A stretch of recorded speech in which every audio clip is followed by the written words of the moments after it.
Welcome to the Learning Pines YouTube. We hope this video helps. In this video, I will explain how to use VLCC Oxygen Bleach. Before you begin, it's crucial to prepare your skin properly. Always perform a patch test on a small area of your arm 24 hours beforehand to check for any adverse reactions.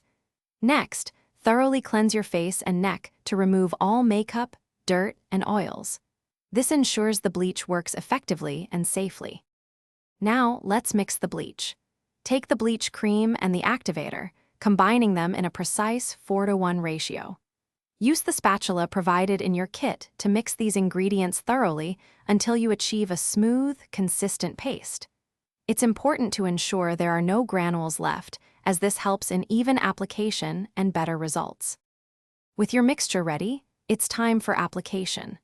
Gently apply the paste evenly across your face and neck, being very careful to avoid the delicate eye area, eyebrows, and lips.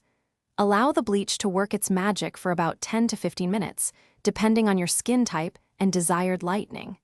Never exceed the recommended application time. Finally, it's time for removal and aftercare. Gently wipe off the bleach using a damp sponge or cotton pad. Once most of the product is removed, rinse your face thoroughly with cool water to ensure no residue remains. Finish by applying a soothing post-bleach serum or a gentle moisturizer to hydrate and calm your skin. Thanks for watching. Consider subscribing if we helped you.